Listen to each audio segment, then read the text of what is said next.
welcome to another edition of Mormon Sex Info. I am super happy to be back and talking about what I think is an important topic today.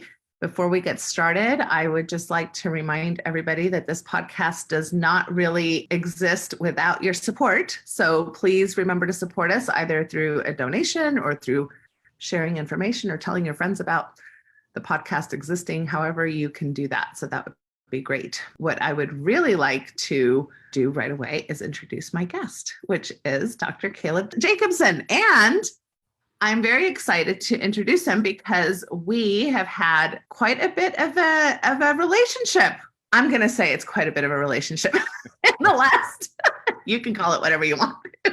But in the last 2 years, Dr. Jacobson has headed up what's called the SIG, the Special Interest Group of Religion and Spirituality that has to do with ASECT, which is the Association for Sexual Counselors, Educators, and Therapists. So that's how we've come to meet and talk about a lot of really interesting things and are excited to collaborate on some projects and do some things moving forward. So it's been just a pleasure getting to know you, Caleb. And is it okay if I call you Caleb throughout the anything you'd like? Okay, because I can do the bougie thing and call you Dr. Jacobson every time. But anyway, either way. It's okay. It's okay. All right. So we today are going to basically talk about the Bible and sexuality. I'm going to give him a chance to introduce himself, but Dr. Jacobson is a Bible scholar. He is also a sex therapist and a psychologist. And so he has a really interesting kind of dual background in these kind of fields that I think give a really interesting perspective, and that what we might be interested in learning from some of his thoughts on these topics. So is that good enough before you introduce yourself and take it away? No, I appreciate that, Natasha. It's very kind of you, and it's always a pleasure to talk to you. And I'm so happy to be here on your podcast. It's an absolute pleasure. You've been on mine. You've been on the Sex Therapy podcast. So now that's right. So yeah, and that's people should know about that. The Sex Therapy podcast. It's kind of fun to come and join you, and especially with your listenership, which are primarily people who have had some type of religious experience in the past. So that's a topic that I am so passionate about. So I always say I know it's hard to tell with my thick German accent, but I'm originally from Nashville, Tennessee. And, growing up in the South, we always said there were three things you don't talk about in polite company. You don't talk about sex, religion, or politics. Well, I talk about sex and religion all day long, so we're going to leave the politics part alone, but we will cover the other two, and we'll have fun discussing that. In fact, I liked sex and religion so much, I went and got a doctorate in both. So that's a good way of doing it. But yeah, so I'm a clinical psychologist and sex therapist and host of a sex therapy podcast, which they can listen to anywhere or find me on social media anywhere too at Dr. Caleb Jacobson. Perfect. Awesome. So can you also give us a little bit, if you don't mind, give us a little bit of background on your own religious journey? Yeah. I'm an Orthodox Jew. So I'm an Orthodox Jew, which for those who are listening, I understand they're mostly from a Christian perspective. And a lot of times Christians don't know much about Judaism. So Orthodox Judaism is what is considered Pharisaical Judaism. Which I know Pharisees get a bad word in the New Testament, but if it wasn't for the Pharisees, we wouldn't have Judaism alive today. And the distinctions between Orthodox and Reform and Conservative, this didn't really come up till the 1800s, and actually originated here in Germany. And Orthodox Judaism just was traditional Judaism as it had been passed down throughout the centuries. So I identify as that, and obviously identify as a Bible scholar. I chair you mentioned the SIG for ASECT, but also for the European Association of Biblical Studies, I chair a research unit on sex, sexuality, and gender. So these topics are very important to me, and not only from my own religious experience and my own religious practice, but in working with people and helping people find congruency and authenticity. That's how I like to think of it. I think people should find authenticity and how they correlate their sexual lives and their spiritual lives. So, and some people may not know exactly what the relationship is with Orthodox Judaism and the Bible, right? The Old Testament, the New Testament, the relationship there. Do you want to share a little bit about that? And then also kind of what got you interested in Bible scholarship? So first of all, I'll start with the last question. I was always interested in Bible scholarship, but my parents weren't into this. They thought you need to have something where you get a job, right? Like you cannot, what are you going to do as a Bible scholar? There's no money. And to be honest, they were right? Like to be looking back, yeah. So they were very serious in the fact that they wanted me to do something besides Bible. They would let me study Bible, but I needed to do something else. So I went into psychology. And as I guess the next part is how I got to sex therapy from all of that, or how I continued. While I was doing my undergraduate degree, I took all electives for religion and the Bible because I thought that's what I liked. And by the time I graduated, I ended up with 2 bachelor degrees. And I ended up with one. So I ended up with one in religion, one in psychology. And then I got offers to go to like seminary to study, biblical studies, or I got invited to graduate school for psychology as well. So I've just kind of continued along all of them, waiting for one of them to shut off, and they never shut off. As far as my own religious experience, I would say that as an Orthodox Jew, everything I do is informed by that, including the work that I do in psychology. There's a principle in Judaism called tikkun olam. It means to repair the world. And so I often see my role as an Orthodox Jew and as a therapist, particularly through the field of therapy, is helping to repair lives and helping people to find perspective and joy in their life. And I think this is something that's beautiful, and absolutely, it's my motivation and encouragement. I love that. Yeah. Were you going to say something else? Oh, well, you had asked about what is, so that kind of explains what Judaism is and my role as a Jew in this field. Yeah. Yeah, no, I love that. And I hope to have you back, because we've talked about how you've really delved into quite a few things. You've written several journal articles and done some research and things in different areas. So, and all of them are very interesting to me, and I think are applicable to our audience. But today we are going to talk about the Bible and kind of some of your perspectives from your, kind of a scholarly approach. And right off the bat, I'm just going to say, obviously I know some people who listen to my program would consider themselves believers or, devout or deists or whatever. There's so many different labels, right, of how people can identify themselves from a spiritual perspective. And then of course, there's people who listen to this program who have transitioned away from religion or no longer find much value in the belief of a God, or consider themselves agnostic or atheist. So this program today is not really about anything having to do with whether or not you believe in you, the audience, believe in any particular thing. That's up to you. That's great. But we're going to take more of a scholarly approach to all of this, because whether or not, whatever you feel about the Bible, it definitely impacts our culture. It impacts our religions. It impacts our legal systems. It impacts our, social media or media in general. I mean, there's just obviously been a lot of history where the Bible and religious teachings have impacted people and communities, and especially, I think, in regards to sexuality. So that's the approach we're going to take. And I don't know if you want to add anything to that.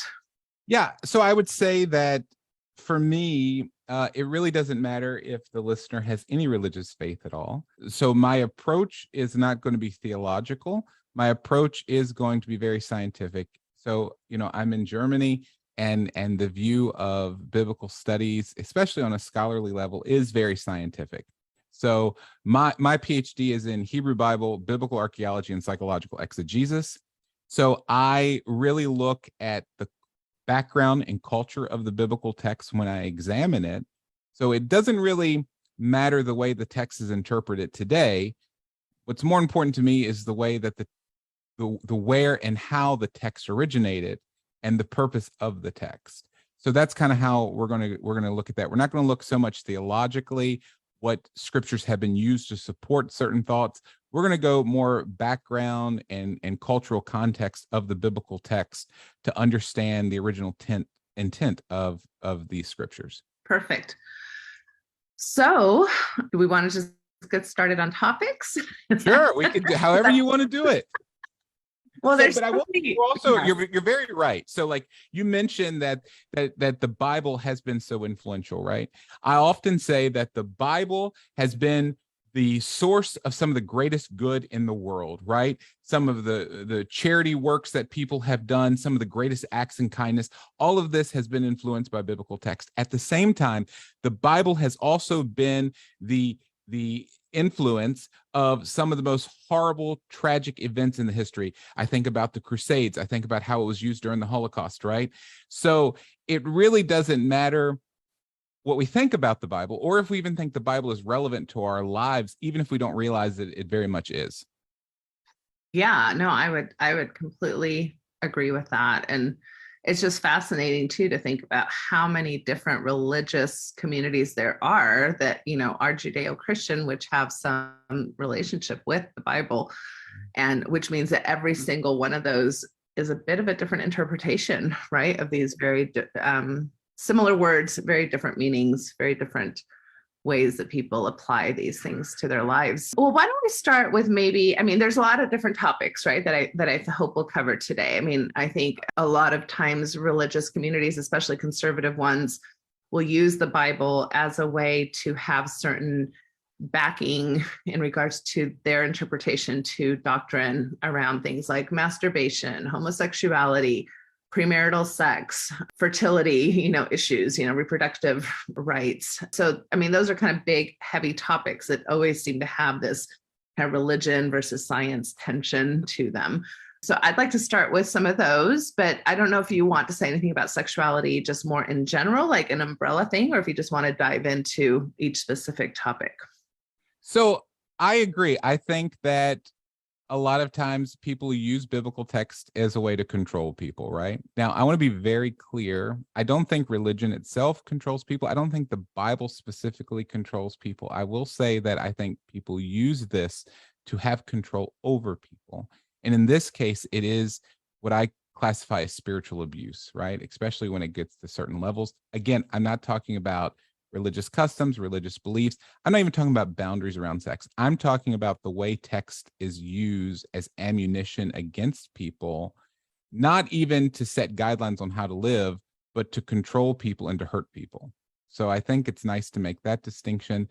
I also think that, and this is going to be controversial, I know some of your listeners may not like this, but I will tell you two things. One, as an Orthodox Jew, especially when we talk about the Hebrew Bible, the Old Testament, right? Most, and this is where we get a lot of our understanding about sex, and a lot of text about sex are based on the Torah, the first 5 books of the Bible, specifically in Leviticus and in Deuteronomy. And I will say that as an Orthodox Jew, unlike the Christian view of the Bible, as an Orthodox Jew, we don't believe that these laws are applicable to anybody else except for Jews. Like, this is a law that the Jewish nation had taken on themselves at Mount Sinai, and it is applicable to the Jews only because it is the law for them, okay? Where unlike Christianity, which believes that the scripture is for all of the world, this has nothing to do with heaven or hell in Judaism. This just has to do with, it was the Jews that were at Mount Sinai who accepted this law, and people don't have to do all of this. Like, it's not necessary for you to do all of this, even to have a good afterlife. Like, it's not essential. The second thing I would say is, if you are in a religious community, I don't care what religious background it is, and your clergy tries to tell you what the scripture says, I would ask them, "Ata medaber ivrit," which is, do you speak Hebrew, right? Because if you cannot read the text in the original language, there's not much you should be saying about it, right? There's a lot that's lost in translation.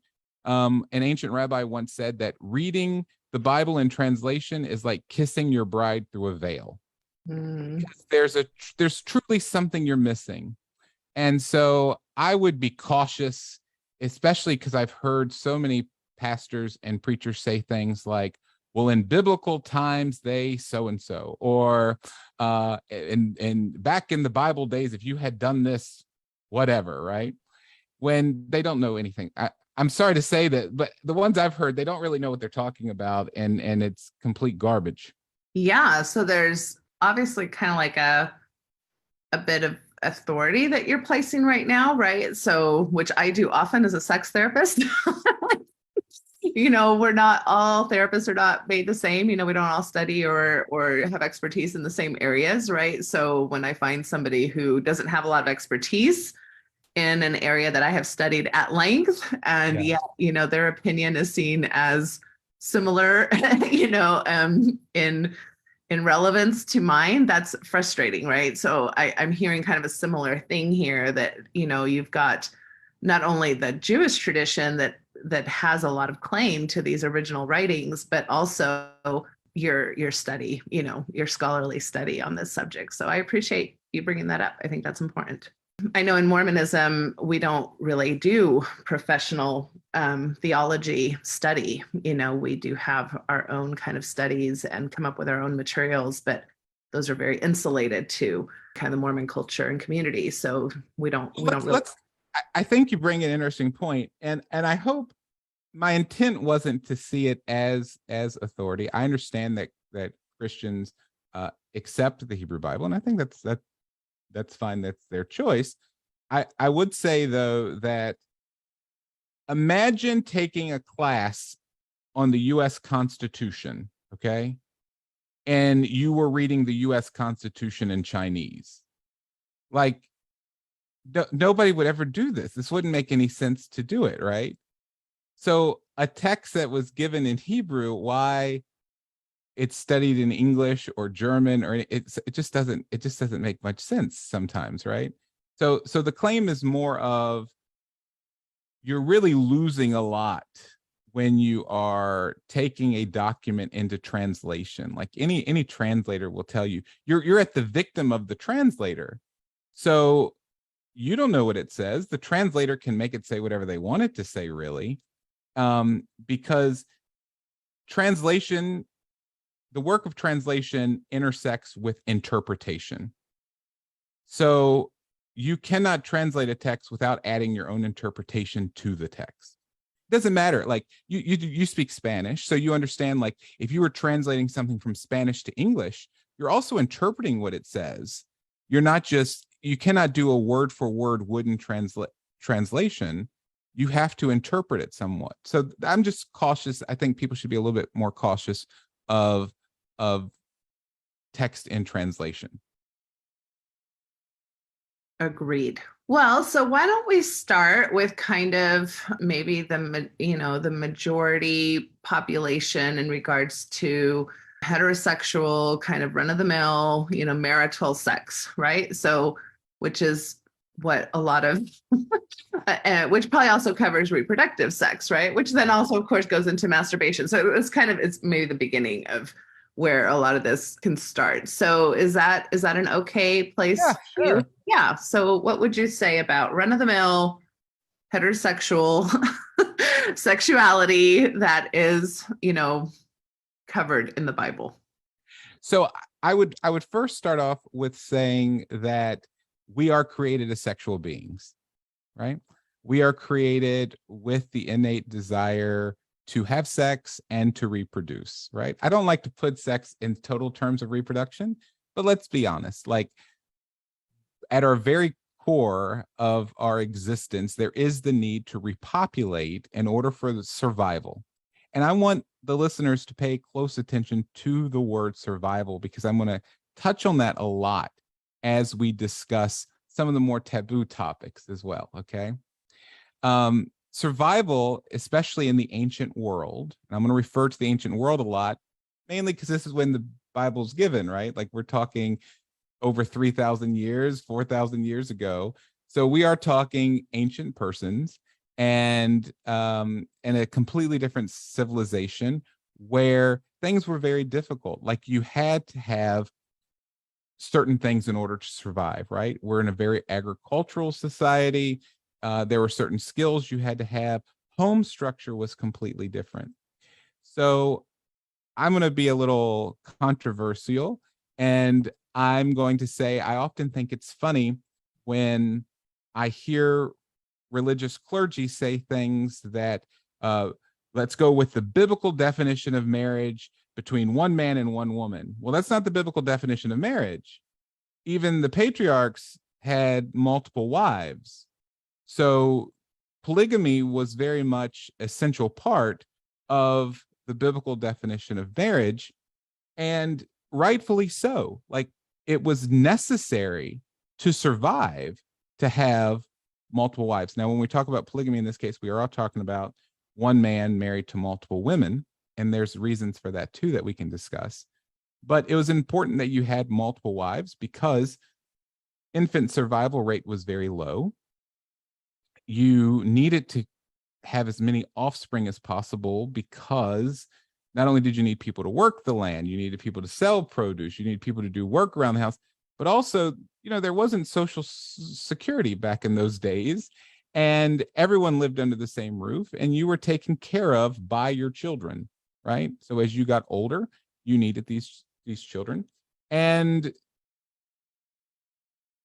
let's be honest, the world wasn't so friendly towards women, and women needed protection, and they needed the household of a man in order to have protection. And so this is another reason why this type of environment, even though we look at it today, we thought, oh, that's all patriarchal, and perhaps that's the correct definition of patriarchal, but I don't think that it was ill-intended. I think it was done for the protection of women in society. We know that in biblical times, women worked jobs. They, in the book of Proverbs, it talks about a woman who had her own business making things. We know from archaeology, a lot of women made beer in the household.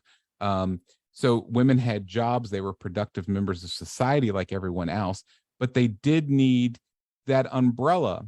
And again, if you think about it, it would be much harder for, just physiologically speaking, for women to do some of the jobs that men would have done. So from the perspective of a heterosexual marriage, we see in the earliest text that they were polygamist.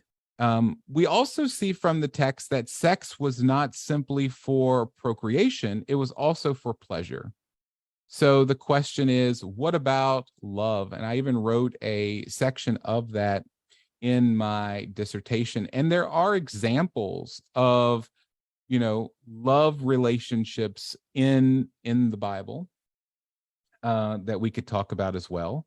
However, I do want to bring up a point. Again, it goes back to survival. Now, if we go back, just a little Bible lesson to some people, to the Canaanite conquest, when the Israelites, led by Moses, came out of Egypt into Israel, right? Into what is known as the Promised Land. Once they arrived, Moses didn't make it into Israel. He died before going into Israel, but the commandment was given that the land should be divided up among the 12 tribes of Israel. Okay, that was very important. The land had to be divided, and the land had to stay within that tribe.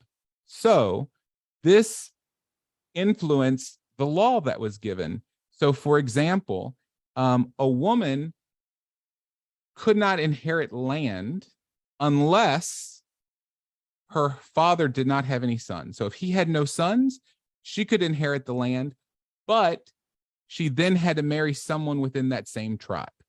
Right? Why? Because then the land stays within the tribe. It wasn't that a woman wasn't allowed to inherit land. It was that a woman could marry someone from any tribe. So she couldn't inherit the land and then that land be passed to another tribe. So everything is very specific to land inheritance. And I make a very strong case with that. I have a book coming out next year called Archaeology, the Bible, and Sex. And I make very strong case that inheritance informs the way that we think about sex. Recently, we celebrated a Jewish holiday, and known as a holiday of love in Judaism, like if it's like a Jewish Valentine's Day, if you would think of it like this. And the purpose of Tu B'Av was one of the purposes was, and it's known as a day of betrothal. So if we go to the book of Numbers, that's where we see that this land is divided among the 12 tribes of Israel. And we can see that a daughter can inherit the land. But later in the book of Judges, we see that a civil war kind of broke out among the Israelites. And all of the men forbade their daughters from marrying someone from the tribe of Benjamin. So they said, you cannot marry anybody from the tribe of Benjamin. But what would happen then, right? If no one married someone from the tribe of Benjamin, the tribe of Benjamin would die out. So one day a year, they allowed their daughters to marry anyone they chose, including of the tribe of Benjamin, in order to keep this land inheritance going, right? And this really informs every bit of our understanding about sex. So I'll talk about masturbation just a little bit. So as many religious backgrounds or many religious traditions forbid masturbation. Actually, let me back up. Let's go to virginity for a moment. Okay. Because virginity is a big one, right? Like that's virginity is kind of a big deal. Yeah. I don't like this idea. All right. So most scholars agree that the idea of virginity was very important. Biblically speaking, it was very important. We see this in Deuteronomy 22, for example, where there's this law that if a man says, "Ooh, this woman was not a virgin," her parents and her both have rights to prove that she was a virgin, right? Like, so they are able to. So why is this emphasis on virginity so important?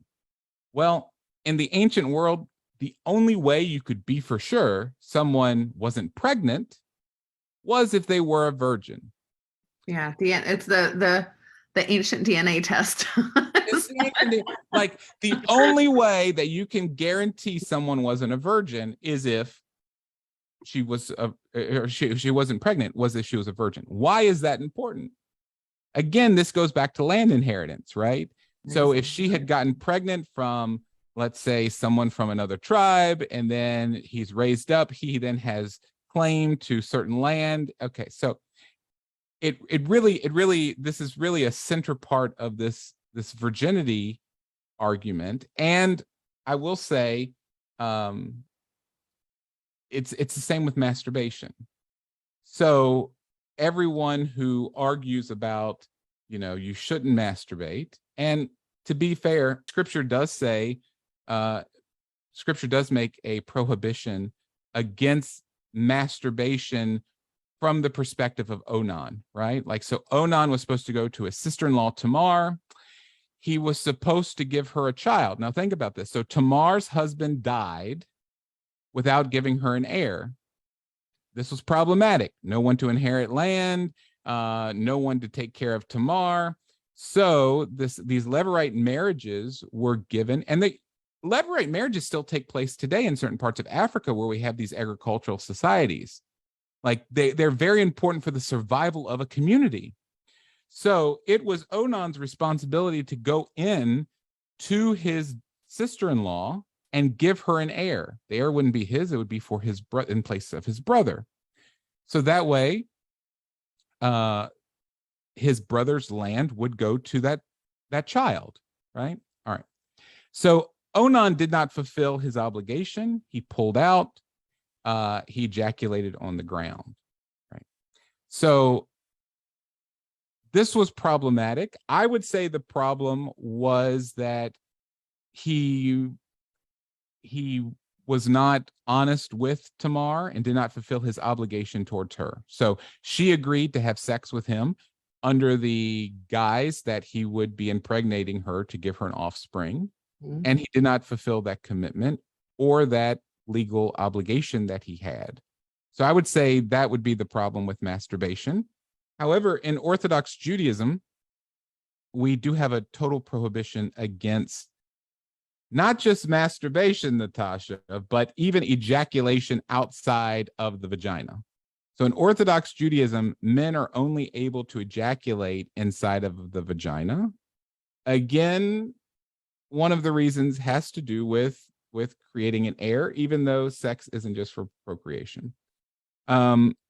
So again, when we look at this prohibition is geared towards land inheritance and who would inherit. So I think it's very important when whoever's listening and you hear these prohibitions to understand why these prohibitions are given. Yes, there are a lot of scholars who try to do, I call it textual gymnastics, like they try to find some way of getting around it or explaining the text a different way without looking at the text in context and understanding, yes, the text does say this, but this is why it says this. And then you have the choice to decide if this applies to your life, if it's applicable in the world that we live in, and what you want to do with it. And therein lies many of the issues. Exactly. That we are dealing with in the sex therapist couch, is that we're dealing with these, thousands of years of these kinds of laws in place for reasons that no longer apply, and then on top of it, a lot of other things have been added to absolutely meanings, right? So like masturbation went through a nice history of being blamed for everything from insanity to acne, sure.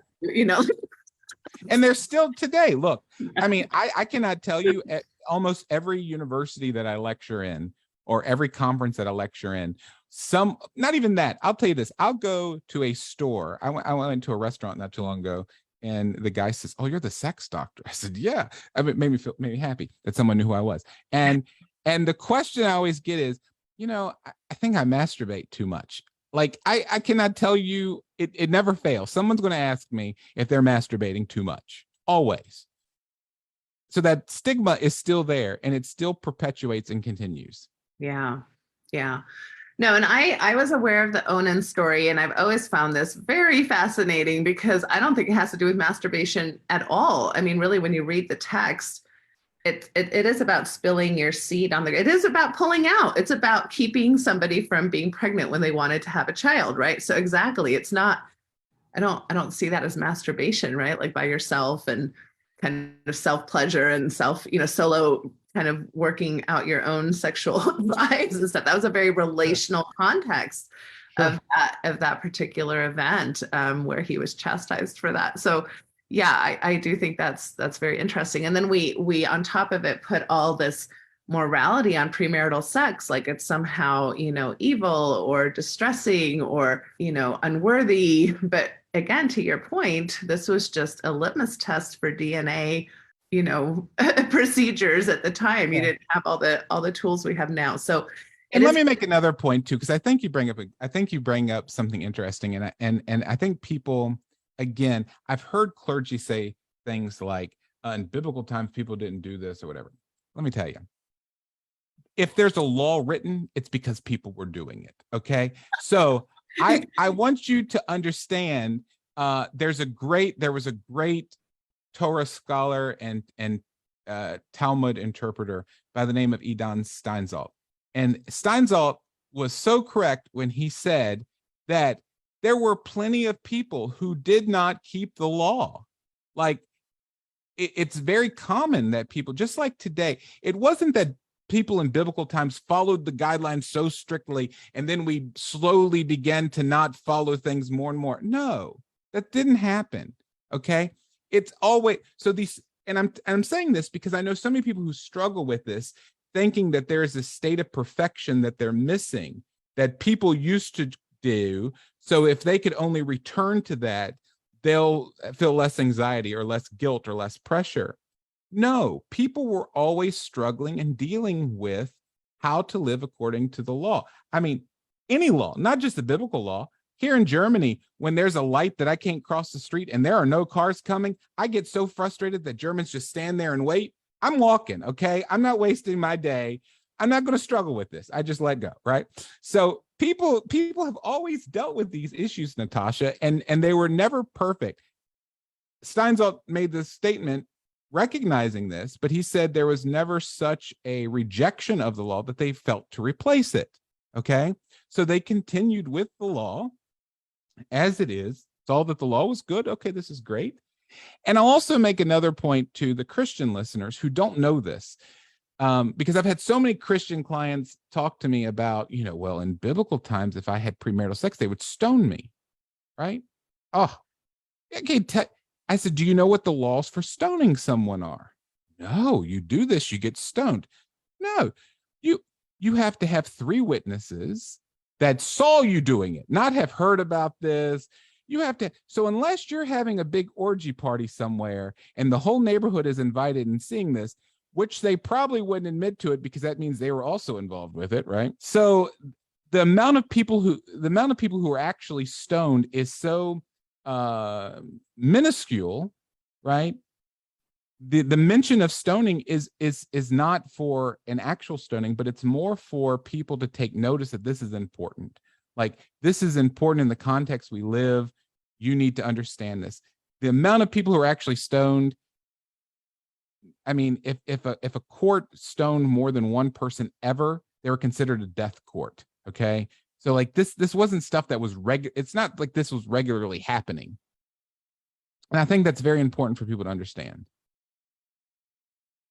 So you had mentioned that maybe we'd go back to polygamy. So let's do that because, obviously Mormonism has its own pretty interesting, history with polygamy and a lot of it kind of from this perspective that we were restoring old, principles or old things that had been lost, from biblical times. So what else would you like to say about that particular practice? So I would say that I would say that there are 2 forms of polygamy, right? There's polygyny, and at the same time, there is the case where a woman marries multiple men. This is not found in the Bible, but it is found in the world today, including like in Tibetan cultures. Okay, and I'm explaining this even though it's not in the Bible because it helps people to understand what the necessity for this is. So, for example, in Tibet, there's very little land. Right? There's very little land. So one woman marries multiple men, usually brothers. She usually marries, so say there's 3 brothers, she'll marry the first one, then she'll marry the other 2. The men do the housework, believe it or not. The woman actually works. So the men stay at home, they do whatever, and they do have their turn to have sex with their wife. Why do they do this? Well, they do this for a couple reasons. One, it reduces the population. So she can only be pregnant by 1 man at a time. And so that's why. Second, because there's so little land, how small can you divide up this land? You can't divide it up very small, right? So the land all stays within the family and there's not many people. All right. The opposite of what we see in the scripture, where there's 1 man and multiple women, which the need was you needed lots of children. Whereas in Tibet, you need few children. You need to reduce the population. In the ancient world, you need to increase the population for survival purposes. So I would say that polygamy had a very important part in survival and the needs of the society. Again, whether you want to increase the population or decrease the population. In Judaism, polygamy was not outlawed until around the year 1000. Here in Mainz, Germany, there was a rabbi by the 1000 Common Era. I'll make that distinction too. We're not talking 1000 BC. We're talking 1000 Common Era or AD, when Rabbi Gershom ben Yehuda made the statement that a man can only be married to 1 wife. So I understand that in Christianity, polygamy stopped earlier than this, at least within the leadership in Christianity. I know the writings of the Apostle Paul, who kind of, he's talked about a bishop should be the husband of only 1 wife, so and so, which is where the Christian church got its teachings on this. But these were not based on Judaism or the Hebrew Bible. So that's what I would say about polygamy. Now, whether you choose to keep the teachings of Paul, look, this is controversial. I know what I'm about to say is very controversial. But I will say, even among Christian scholars, the writings of Paul are very controversial. And I mean, I could go on a long spiel about, other writings that were written during that time and other, Paul was never a disciple of Jesus. He never saw Jesus in person. He was never, he wasn't part of the Last Supper or any other of the suppers. He didn't do any suppers. There was no suppers with Jesus with Paul, right? Paul was later, and there is arguments that we could make about some of the claims of Paul, including his academic background. There are claims we can make about his religious background that don't make much sense in a historical context. I'll give you one example. He claims to be a Pharisee. He says he's the Pharisee of Pharisees. And yet he also claims that he was persecuting the early church, which is a bit problematic because that would have been the Sadducees. And historically, the Pharisees and the Sadducees, when I say they didn't get along, I mean, you weren't going to work together. Like there was no connection between the two. There was no love loss, if you will. So it would be weird that the Sadducees would take a Pharisees to do work. This doesn't make sense. So there's a lot we could say about the claims of Paul. That would be another podcast show. But I would just say that I understand where the church, regardless of what denomination, gets this idea of no polygamy, but at least in the biblical context, it was very common. Well, and let's just also, when you're talking about the increase of population, we're really just talking about the increase of population for certain people of privilege, right? I mean, because well, I wouldn't say in the ancient world that was the case. I mean, in the ancient world, you couldn't live if you didn't have a lot of children. Now, if you're talking about concubine, this is a different story. We could talk about this too. Like we talk about like David or Solomon with their concubine, which did show position and privilege, right? That you could take care of. So let's back up a little bit more. So in the ancient world, there was no marriage ceremony. They didn't spend thousands of dollars to rent out the local community hall to decorate with flowers and all these beautiful things that we do today, okay? In the ancient world, you were married for one of three things. One, you could give them something of value, like a gold ring, for example, right? You could give them a marriage contract, or you could have sex with them. Like as soon as you had sex, they belonged to you. It's kind of similar to land, actually. So there's three ways you could own land. One, you would have to get a deed for the land. Two, you would have to give money for the land. Or three, you would have to do something to possess the land, like penetrate the ground. Same, very similar, right? Like there's very much similarity here. So, and I make very big distinction that even the word Baal in Hebrew, which means husband, also means landowner. So there is, even in the language, there's this built-in similarity. So that's another reason why it was important for someone to be a virgin, because if they were penetrated by another man, they are property of that other man.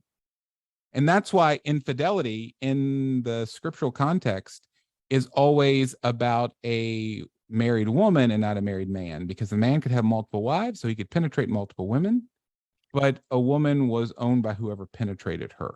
We're digging into a lot of stuff here, Natasha. These are just joyful thoughts to have. But yes, very much based in reality. I guess what I was thinking about, just from a mathematical perspective, it seems like throughout the history of humankind, we have about 50% of men being born. We have 50% female bodies being born, right? And so if you're going to have a system where you have polygamy, it just, yes, to your point, the survival with the children and needing more children and from mortality and all that. But what happens to the men who don't have access to wives because, one man has 5 of them or 6 of them? So what happened to the other 5 or 6 men, right? That didn't kind of, from a mathematical perspective, pair up. Does that make sense? Yeah, sure. So there were plenty of women. Okay. So one, I would say that women survived much more than men did. Okay. So men went to war, for example. A lot of them got brutally murdered, right? Whenever there was the taking of a city, right? And this, I want you, and I want the listener to understand, this isn't specifically talking about the ancient Israelite society. This is the entire ancient world, okay? You went into a city, you killed all the men, you took the women and children. That's just what you did. Like, is it brutal? Yes. Is it terrible? Absolutely. Would we do this today? I would hope not, right? But that's how people lived in the ancient world. Say you wanted to go into, pick a country, right? You go into whatever country, you would kill all the men and you would take all the women, right? That would be the spoils of war. All right. So there was no shortage of women. So men would go to battle. Some of them would get killed. So their wives would have to have someone to marry them. All right. So she's free from her marriage contract now. So now she's available to once again get married. Divorce was also allowed in the ancient world. So a woman could get divorced and then married to another man. This is all contract ownerships. Like, you have to understand the Jewish way of thinking about things. This is very legal. This is all very contract, right? Like, you get a piece of paper for this. I mean, even as Jews today, we keep so much paperwork to even show our Jewish identity and everything else. Like, it's just an essential part of life. So I would say that finding a woman wouldn't be that big of a deal. Like, it wasn't, you may not have had as many women, like the guy down the street who has more money and more, might have 5 wives, where you might have 2 or 3, but you wouldn't have trouble finding a wife. Yeah. And a lot of people marry their cousins too, you know, so that's right. Yeah. Right. Well, and you can see how all of these things about, you know, the incentive being property, acquiring property, whether it's a female body or whether it's land, you can see the incentive for war, and you can see, of course, the incentive for rape and sexual assault, right? So these are, yeah. Well, yeah, and I would say one of the purposes of rape in the ancient mindset was to show another man that you could take his property. Do you understand? But I would also say that we are talking about a society and a world that didn't have the technological advances that we have now. They didn't have the access to irrigation like we have now, or food supply like we have now, and all of these other things. So if we understand it in the context of the world that it was, the system, I believe, was set up in a way to try and protect women the best they could at the time. I know that's hard for us to wrap our minds around, because we approach it from like the society we're currently living in, but this wasn't the case. If you know, today, if a woman, if her husband dies, thank God she's able to live alone if she chooses to. She gets to keep her house and her land, like if she. But in the ancient world, this was not the case. Yeah. You know. Yeah, you were subject to a lot of different possibilities if you were not tied to this kind of marital contract, you know, which, of course, then, you know, we see a lot of, you know, the oldest profession, right, that we always talk about, you know, being a sex worker, also being tied to a lot of this, not having choices, right, not having choices for personal autonomy financially. So interestingly, we see in scripture that there are multiple types of sex workers. So I would say the earliest form of sex work was sacred prostitution, and sacred prostitution was done within the temple, not within Jerusalem, even though there are some scholars who may argue with me, but there really isn't any archaeological evidence to support that temple prostitution took place in Jerusalem, but basically anywhere else in the ancient world, ancient Sumeria, Babylon, wherever. The idea here is that the gods actually inhabited the temple. And because they didn't have a body, you had to have people do things for them. So you had to cook for the gods, you had to have sex for the gods, right? So temple prostitution, both male and female, were very popular. And this is going to shock your audience, a temple prostitute was a form of clergy. So this was like a high level that you could be at, where you are serving this role of having sex. So fertility was important in the ancient world, okay? Again, this goes back to survival. You needed fertility not only for the land so that you could have food, you needed the fertility of yourself and of your partner so that you have children, which I would say it's not even the partner. The fertility was for the man, believe it or not.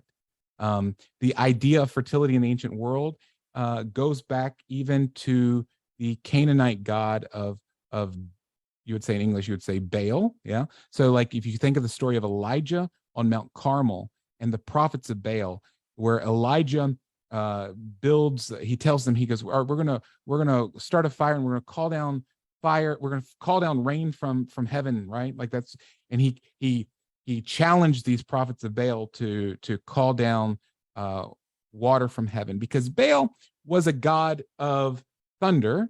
So he was on they believed he was on a little chariot with a thunderbolt, and the rain was actually his sperm, and the sperm would fertilize the earth, right?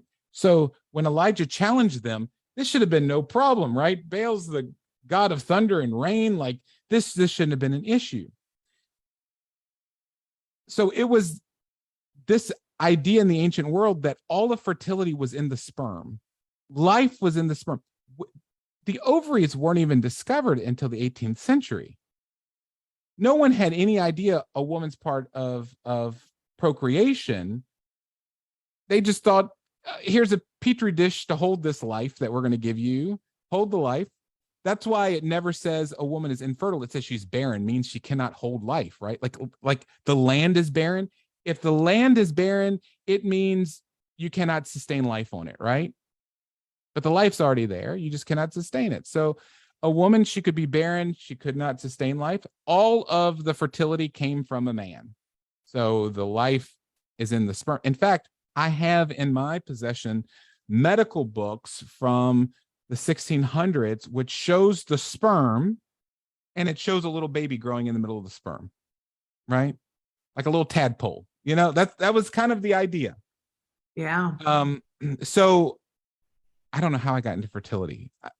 Back to land. Because it's all related. That's why. It's all related. It's all, it's all related. So for you needed women to hold these babies, to produce these babies, just like you needed the land we're talking about prostitution. We needed the land to be fertile. So that's why people would give them their lives as sacred prostitutes. Okay.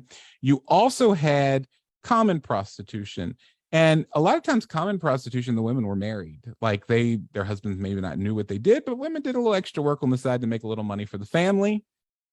I say this kind of tongue in cheek, but it's kind of like, I'm not saying women do this with prostitution today, but let's be honest, women today, their family needs something. What do? They get up, they do whatever they need to do to make sure that their kids have food, right? Make sure that is, I want to say it as that is the role of a mother, right? Like she will do whatever it takes to make sure her family is okay.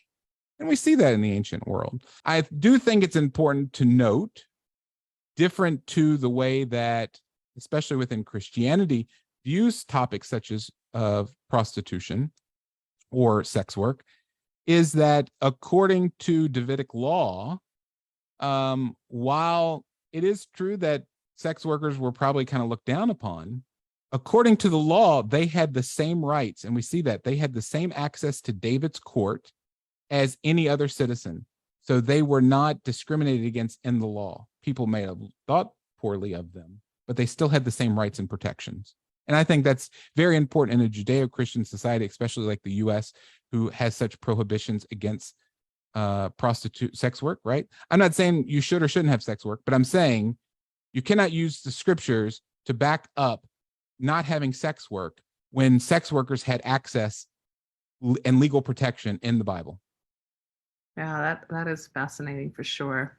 So going back, I guess, a few minutes to when you said, what does love have to do with this? I feel like Tina Turner all of a sudden. What? Anyway, I should definitely keep my day job. Anyway, so what did love or romance or anything like that play a role? Because again, I think that current Christian and Mormon understandings around all of this, premarital sex and how we have sexuality, it's all about, respect and loving each other and choosing your soulmate and your partner, and just so very romanticized notions, right? That we've already made a pretty good case that was not the initial, intentions or drives, that we're dealing with all this. But I'm guessing people still had emotions. I'm guessing people attached them. Yeah, absolutely. And I think it's good to balance it, right? Like, I think it's good to balance the fact that, yes, you did have duty, right? But again, like we talked about, like, sex was also for pleasure. It wasn't just for procreation. In fact, according to the law, a man had to give his wife pleasure sexually. Not the woman had to give the man pleasure, but that the man has to give the woman pleasure. And there are examples of love in the text. So love was not completely void of any of these relationships. Again, we can look at the patriarchs as examples. I often use the example of David and Michal, or sometimes it's hard for me to think of English. So what would you say, how would you say David's wife is in Saul's daughter? What would it be in English? Jonathan's sister? I don't know. Anyways, but Michal, we'd say in Hebrew. I would say that, and that's the one instance in all of Scripture where it says a woman loved a man. Nowhere else in Scripture does it ever say that. So yeah, I do think love played a part. I think it was William Loder, who's a Bible scholar who really pioneered work in sexuality in the Bible, who makes a point that there may have been like a principal wife, like this is the wife that you love the most. Look, if you think about like Rachel and Leah, like, this could be a prime example of this as well. Like, there's one that you really love, but the other one you do out of duty. So it wasn't that you picked or choose, you fulfilled both. Right. So yeah, so definitely part of the lexicon, I guess, but not necessarily the driving force by any means, because like you're saying, it's a lot more about survival and about culture and duty and laws and, like a lot of those things that we're managing people's lives, right? And it's complicated. I mean, it's not as simple as we try to make it even today. I mean, as a sex therapist, you understand, like, when people come in with these ideas about sex or about their relationships, they're more complicated than we try to make them. Like, we try to like simplify them, but they're not so simple to simplify. Like, these are complicated issues and topics. Yeah, for sure.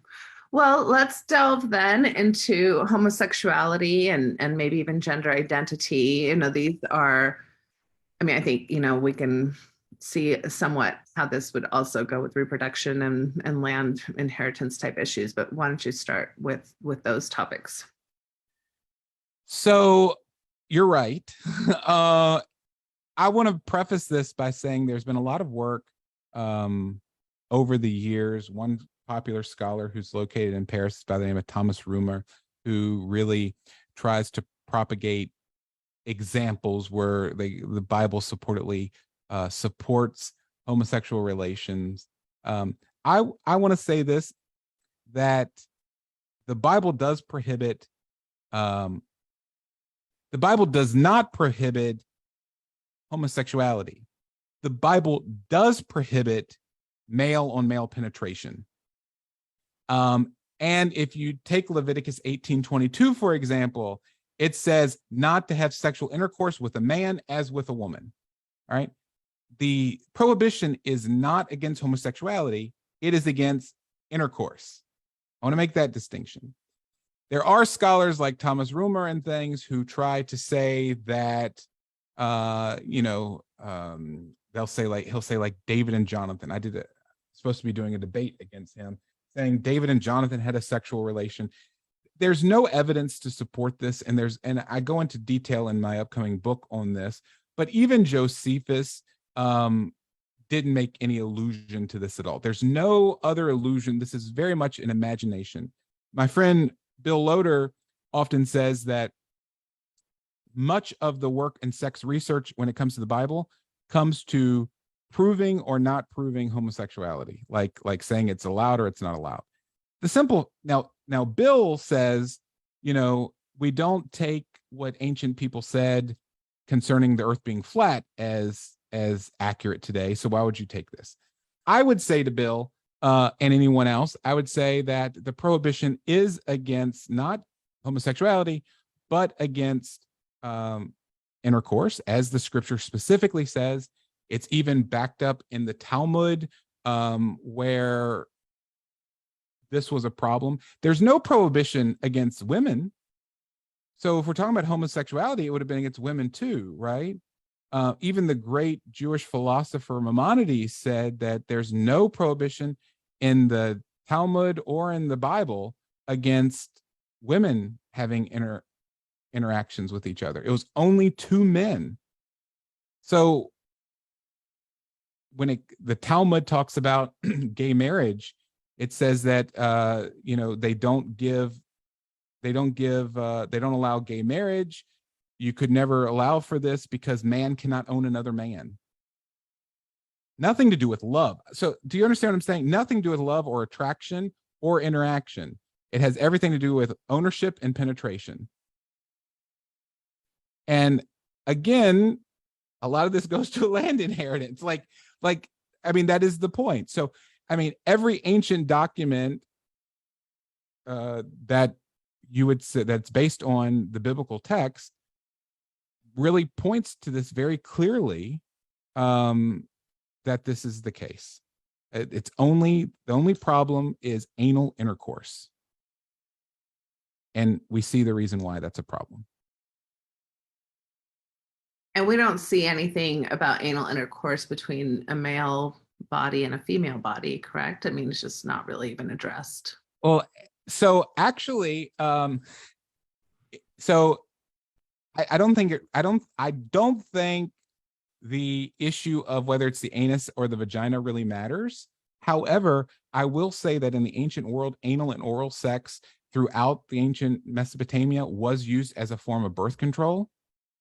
And rabbinic tradition does say that in Genesis 24:16, where it talks about Rebecca, the particular word that is used there to describe that she had not known a man, the Midrash teaches that this explains that she did not know him not only vaginally, but she did not have anal sex either.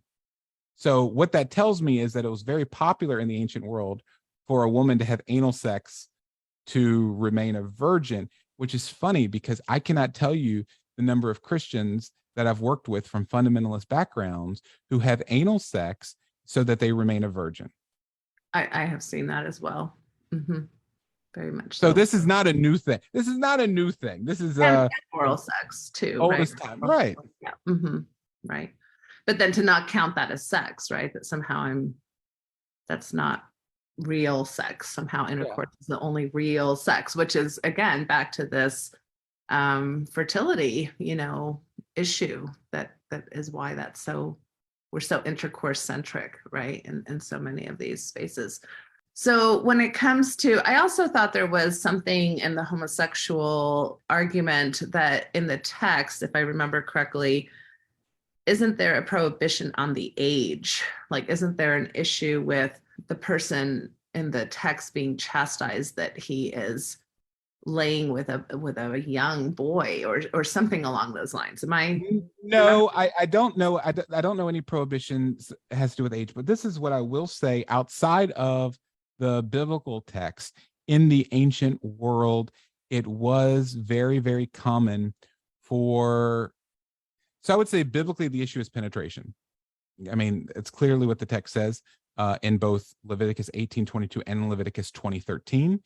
The idea is penetrate. Again, not homosexuality, penetration. I think this is a very important distinction that needs to be made. I've seen so many people struggle with this and have issues with saying the Bible forbids homosexuality. It does not. It forbids anal penetration between two men because a man cannot own another man. Now, you can say, well, I don't agree that penetration has anything to do with ownership. And if you don't believe that, then that text doesn't mean nothing to you at all. It has nothing to do with you. So But in the ancient world and in ancient documents, we see this in Greece, for example. We see this in Rome, for example. We see that it was very common for a master of whatever. Like if you had an intern, you had a young boy, like if you were a soldier, you had some boy that saddled your horse. He also took care of your sexual needs too. The problem was it was okay for you to penetrate a young boy, but it wasn't okay for an older man to be penetrated. So you could be penetrated when you were younger, but then when you became a man, you weren't going to be penetrated anymore. You did the penetrating. So it was like a rite of passage of a change of life of being a boy or a man. Yeah, which also makes sense from an ownership perspective as well, unfortunately. So yeah, that's interesting. Yeah, and of course, people who are listening to this might say, well, but isn't that, if there's no penetration, you're still limiting a certain aspect of homosexual lifestyle, and just being who you are naturally and all that. But that's not even the point you're making. You're making the point that understanding these texts from these very legalistic kind of culturally informed ways is what's important to then, in essence, say, this isn't really, if you're not going to believe that people are property, why are we still adhering to supposed biblical passages that have everything to do with people being seen as property? And again, as a Jew, I would say that these laws were given to Jews, right? They're given to Moses and the Israelites on Mount Sinai. So I would say for someone who wasn't Jewish, why does this, like, you don't, from my perspective, it isn't. Now I understand from yours, it is important, but from my perspective, this doesn't even matter. Like, this doesn't apply to, it's like you living by Iranian law. Like, you live in the US, the Iranian law doesn't apply to you, right? So it's kind of the way that Jews view the law. But again, if you do decide that you are going to accept this law, you believe it is biblical text or inspired text, if you want to use this term, then you would say, okay, what is the application? And the application is, well, it's ownership, owning another person. Does this really matter to me? Is this something I believe? That's the way that you need to digest this material, not simply that someone tells you that homosexuality is a sin, and if you're homosexual, you're going to hell. Because that's not what the Bible says at all. Right. And I think that's where people struggle, because I think people see this not necessarily as laws of the time. They see this as God's word, right? So I don't have a problem with that either, though, Natasha, but because even if you say, all right, let's take it exactly like it says. And all right, it says, man shall not have sex, intercourse with a man like he does a woman. All right. It doesn't say, don't do this or you're going to hell. It doesn't say this. So there's clergy who has taught this. You still have free will. See, and this goes to my idea of spiritual abuse, is when you're trying to do things to take away a person's free will. All right. Yes, scripture does say this. It says this for this reason. Now, whether you would choose to apply this to your life or not, that is your choice. I'm not going to threaten you with something like hell, which I don't care if whoever's listening, you could believe in hell, you cannot believe in hell, it doesn't matter. In Judaism, just as a preface, we don't really talk about the afterlife much. We don't talk about that. We talk about more like how we live in our current life. And if you read in the Hebrew Bible, or you read anything in the Old Testament, there's not much talk about the afterworld either. Like anytime God threatens someone, and we see this in Ezekiel, we see this in Isaiah, where God is warning people, where the prophets were warning people. He never says, if you don't do this, you're going to hell. Never once did the prophets of God ever say this. What they said was, remember the last time y'all did this, you ended up in Egypt. Stuff that you could look back and say, oh, actually, I remember that this happened, right? Stuff you could actually verify. You cannot verify hell. You cannot find someone who died, shake them to come back and say, okay, is hell bad? What's going on in hell, right? Like, this is a threat to people that you cannot verify, all right? So why am I saying there's no hell? I'm not saying that. Am I saying there's no heaven? I'm not saying that. What I'm saying is these are unverifiable threats that God does not use in the entirety of the Hebrew canon. Never once does he use that as a threat to, what he says is, remember the time when you were slaves in Babylon? remember the time you got sent into exile? He never said, don't do this or you're going to go to hell. He said, look, your life now. You do this, it might not be good. So let's, I know this is going to be a problem to some people. Let's talk about any of these. Let's talk about virginity, okay? Let's say it's never, if you have sex, you're going to go to hell. No, more or less what you would see in the scripture. Okay, remember the last time you got pregnant? Something you could actually verify, right? Something you could actually see and say, okay, yeah, I remember that. I remember this happened. Not something that I'm going to do this to you. It's more of a warning of, kind of like your child, right? Like your child doesn't study for the test. You say, remember the last time you didn't study, you failed all your stuff and I had to put you on restriction, right? You never say to your child, you failed this test, you're going to go to hell, your whole life's going to be over with. You don't say this, like, because you cannot verify this. And it's the same way God talks to us in the Bible. So I don't like these threats. And I think anytime you use these threats, you are really trying to control someone with something that is unverifiable and something that scares most people. Most people, even the thought of death is very terrifying to them. There have been research studies that show that most people cannot even think about their own death for a matter of minutes before they have to change their thought process because it's incomprehensible, right? So now you want to take something that's already incomprehensible and causes anxiety, and you want to make it fearful of it being something terrible. Again, I'm not saying there's no heaven. I'm not saying there's no hell. I'm just saying that using something like this as ammunition to control somebody, ammunition to make someone fearful or make someone obey what you think they should obey. Even God didn't do that in the biblical text. Just something to think about. Yeah, it's a very common go-to, right? It's in modern religious practice. And well, I would say in conservative, strict, or orthodox religions. That's not all religions use these types of threats. But I know that it's definitely something that, I think most people in Mormonism would agree that there's definitely that idea that if you don't comport yourself sexually correctly, it could have eternal consequences, right? That there could be eternal issues with the afterlife in regards to how you conducted yourself sexually in this world. And so here's what's really interesting. So I would say that what's more important to think about is the consequences in the world that we live in now, right? So if you are a religious person listening to this, I am not against sexual boundaries. I think religion can inform us and set boundaries that we decide that we want to live by, right? And that's great. That's wonderful. I think we should all have values and boundaries around things, whether they're informed by our religious background or not. I think boundaries are important. I think they protect us. I think they protect other people. If we choose to live by biblically based boundaries, again, I think it's still very important that we understand them and where they come from so that we can understand why we think these things and why we hold to these things.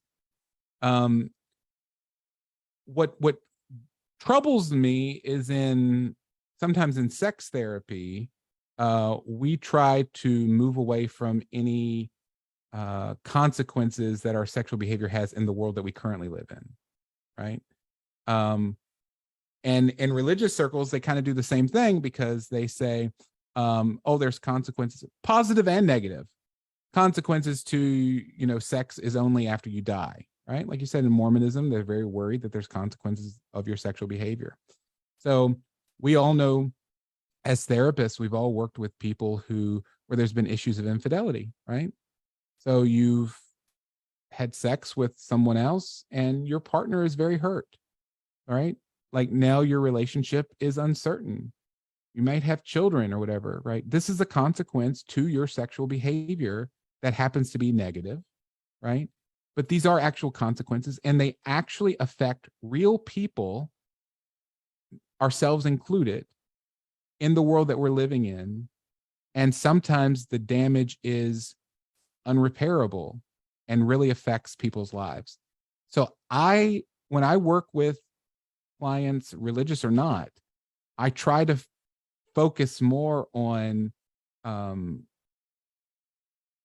when we set boundaries or when we talk about our personal values is how are they affecting us and how are they affecting the people in our lives and the type of world that we want to live in.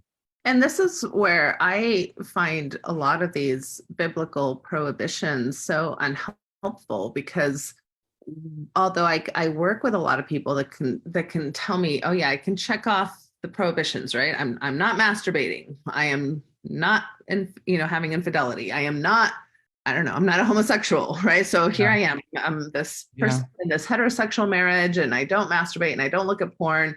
Therefore, all is well, right? And I look at their relationship and what they're coming in for, and there's like incredible what would I say, that there's an incredible lack of understanding of what I would consider more profound, in-depth sexual values or principles that are not being discussed or talked about. But because they can check off this list of biblical to-dos or not to-dos, now everything's fine. But we're not, there might be coercion in this marriage that they're not addressing. There might be some duty obligatory sex in this marriage they're not addressing. There might be some sexual shame that they're not addressing. There might be sexual enjoyment and pleasure that they're not actually able to address, because although I agree that pleasure is in the text, in the sacred texts, boy, have we done a number on being comfortable with pleasure, right? And that's not just Mormonism by any means. I mean, I would say that about just American culture in general. I would even say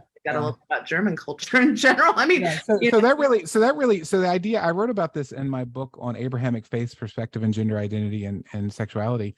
I wrote about how this idea of anti-pleasure really came from Victorianism, and which happened to be spread by the church.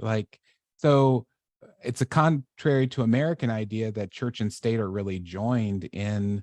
I mean, they say they're not here in Germany, but I promise you, when you register where you live in Germany, which you have to do as a German citizen or a non-German citizen, one of the questions they ask you is your religion. Why do they ask you this? Well, they want to make sure that when you get your paycheck, 10% of your money goes to the church. The government takes care of that for you.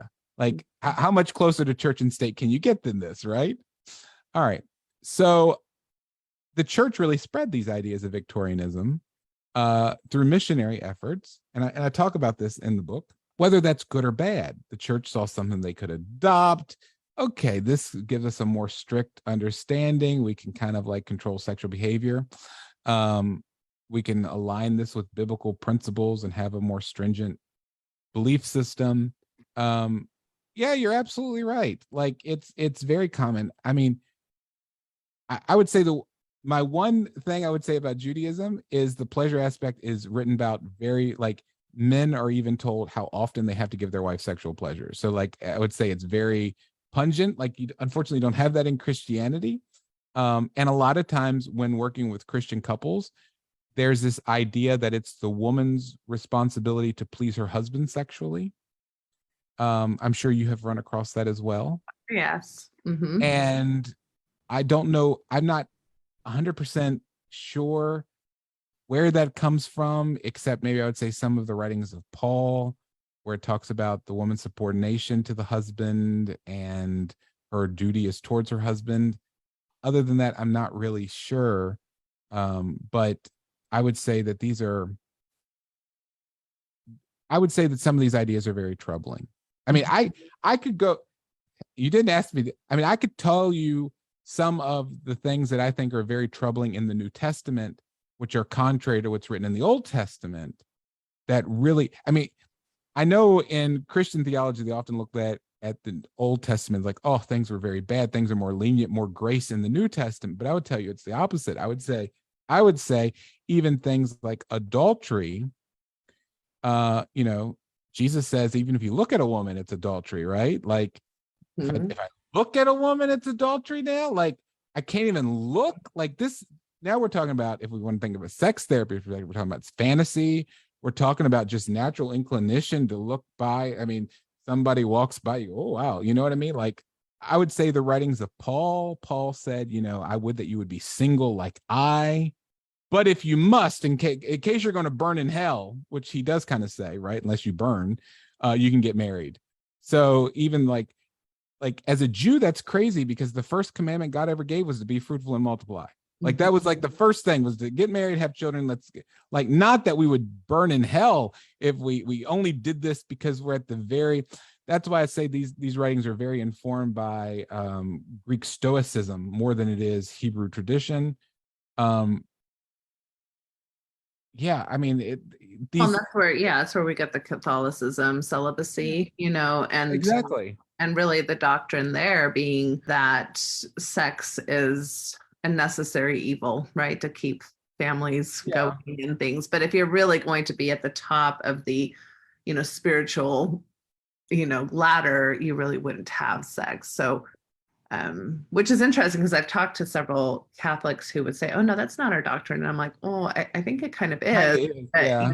But, again, a lot of people I don't know are very in-depthly connected to their doctrine. They're just kind of living their basic cultural kind of norms now in their religious context. So I've worked with a lot of Catholics and some evangelicals who like the issue of divorce, right? So Moses allows divorce in the Hebrew text, like, right? So you can have a divorce, a woman can ask for a divorce, man can ask for a divorce. But again, the writings of Paul are very much against this idea of divorce. And so I recently had I had some folks from the US call me to kind of ask for clarity on the scripture. And they made this statement about, well, God allowed for it back then. And I said, so God allowed something he didn't like. And then I said, well, to me, this is problematic, right? So this is going to shock some of your listeners, Natasha, especially because I know how the New Testament looks at the Pharisees. But I made this statement. I said, who am I going to believe? Moses or Paul? Like, who am I going to believe? I said, interestingly, Jesus said in Matthew 23, verse 3, he said that the teachers of the law and the Pharisees sit in the seat of Moses, right? And in verse 3, he says, be careful. Jesus said this. Be careful and do everything that they tell you. Jesus told them, Matthew 23, to listen to what the Pharisee says. Do what the Pharisees tell you to do. Now, he said, don't do what they do, but don't do what they practice, but actually do what they preach. Do what they're telling you to do based upon the scriptures, okay? So I said to this person, I said, so who am I going to believe now? So they didn't want to believe Moses. I said, so who are you going to believe now? Jesus or Paul? Like, now I want to know, are you going to believe the words of Jesus or are you going to believe the words of Paul? So Jesus said, listen to what comes from Moses. Paul's saying, don't do it at all. So which one are you listening to? You're going to choose even over Jesus? Okay. So that's how the evolution of doctrine really takes place. It's kind of fascinating.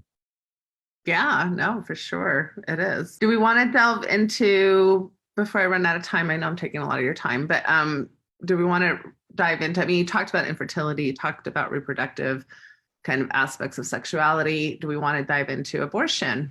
Yeah, we could talk about that. So I will say that, and I'll also talk about contraception. It may surprise your listeners that in the ancient world, there were various forms of contraception that could have been used. I won't go into too much detail on that, but there were things like a sponge. Like you had different techniques for not getting pregnant in the ancient world. There was even like a potion people would drink. I don't recommend you doing that today. I mean, we think about that, we say that sounds crazy, but let's be honest. I mean, we've known people who have done stuff like this who don't have any understanding of sex, and they're like, oh, you drink this, you won't be pregnant, right? My parents are going to kill me for me to tell this story. I should not tell this story, but I am here today because my mother thought my dad just needed to sit on her stomach so that she wouldn't get pregnant. All right. So God forbid they hear this interview. But I'm wondering if your two Orthodox Jewish parents are going to listen to Mormon Sex Info. Probably not, but that's you never know. They love hearing me talk about things. So I know my sisters won't. My one sister, she's 23, 24. So if any guys are single and they want to get married, she when she was in college, she wanted to listen to my podcast. She wanted to be a supportive sister, and so she said she people in her hall at the college were listening to it. So she decided she was going to go in her car and go to Target, and she turned it on and she said, and then you said, we're going to talk about lubricant. And I thought, nope, cannot do this. Cannot listen to my brother talk about lubrication. Yeah. So let's talk about abortion.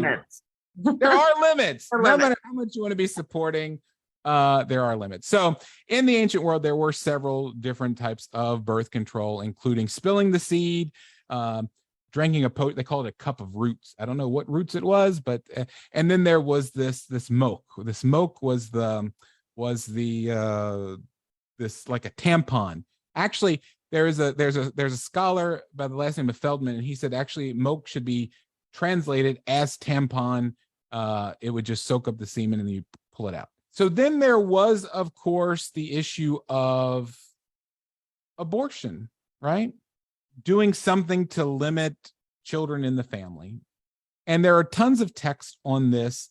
Now, I want to make a difference in the text between infanticide and abortion. And what I mean by that is I mean just the simple killing of babies or children right before they were born. I do think the text is kind of clear on this. We kind of see an example of this in Ezekiel 21, 22 through 25. And this is forbidden. However, abortion is not forbidden. In fact, in Jewish law, abortion is mandatory in some instances. So, for example, if a woman's life, if she could die, right? The Mishnah clearly says that up until the moment of birth, it's okay to kill the baby or to abort the baby if it's going to save the mother's life. So I know Christianity makes this very black and white argument about abortion, and most fundamentalists or evangelicals would say that no abortion under any circumstance whatsoever. I know I've heard people say this, like, it doesn't matter. The mother's life doesn't matter.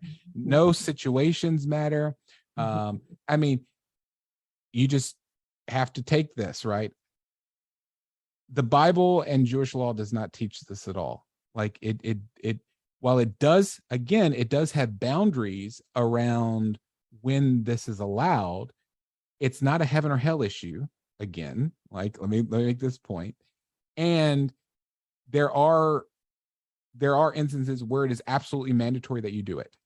Now, in modern day, this idea of like saving the mother's life, and I would imagine in the ancient world as well, did not just mean physically. So it could be psychologically as well. All right. So if there were issues psychologically, then it is still allowed even in Orthodox Judaism today. Which is such an important thing to include, because totally. I know we have worked with many women who have made this decision based on prior experiences with severe postpartum depression or even psychosis, and made the decision to abort, and then the guilt, the overwhelming guilt around. So let's talk about that for a moment, because I think what you're talking about is so important, Natasha. 80 years ago, 90 years ago, people didn't understand postpartum at all, even, right? Mm-hmm. Like, the number of women who committed suicide because of hormonal imbalance is astronomical. I mean, they've done research on, all these, reading reports of all these women, they went crazy after they had this kid, and they just went into the water and drowned themselves, right? Without understanding that there is a biological change that takes place in a woman's body. It doesn't mean she's crazy. It simply means that there is an influx of hormones after a major life event, such as having a child, which is major, right? Like, it's a major life event. And understanding, I would call it a major life event. Yeah, absolutely. I mean, as the mother, you would, yeah. My life has never been the same. I always thank my parents everywhere I go, because without them, I wouldn't be here today. So I I think it's important to recognize that while the things we've talked about prohibitions or boundaries against sex may seem a little barbaric to our current world, which anything in the ancient world would seem kind of barbaric, all right? I think it is also important for us to recognize that there are some beautiful things like this, that there seem to be great understanding into humanity as well, and some great compassion, and recognizing that there are needs that we have in our lives, and there are allowances that need to be made in scenarios. And I think that this is very important. Yeah, no, I agree. And I know that as far as Mormonism is concerned, we've always had these exceptions to the boundary of abortion, with the mother's life being in danger, but also around sexual assault or incest, those kinds of exceptions. And it's so interesting in the current cultural climate to again see many Mormon people who are not aware that that's the the kind of, narrative that's in like the bishop's handbooks and everything, but will just jump on this kind of more evangelical fundamental train of thought, which is very black and white and does not leave a lot of room for flexibility or nuance on some very, very complicated matters. So that's just, it's been really interesting to watch that, in my own community, that we have those exceptions, and then people aren't even aware of them or don't want to, listen to them and move towards this more black and white approach. What really surprises me is, now this might surprise your audience, I consider myself a very conservative person. Okay. I do, the way in every area of my life, I consider myself very conservative, but I'm very shocked when I've heard so much news talking about this Judeo-Christian view of abortion. I'm like, do you know what I think? Like, do you know what the text says? Like, you obviously don't have any understanding. So I don't know what this idea of Judeo-Christian is that is being supported, but it's really not accurate. It's really not accurate. And I just don't know where these terms come from, but I think they do a lot of damage to people of faith and people who are struggling with their faith. Mm-hmm. Mm-hmm. Yeah. Yeah. I want to say this to your audience too. The things we've talked about today, as a disclaimer, if you've made it this far, none of what I've said is necessarily what I personally believe or personally think about the subject. It is more of what the text says, and understanding and looking at the text in that way. And I think it's important to make that difference as well. That, when I speak anywhere, I don't really talk about my personal opinion of anything, because I don't think it's relevant to the subject. Yeah.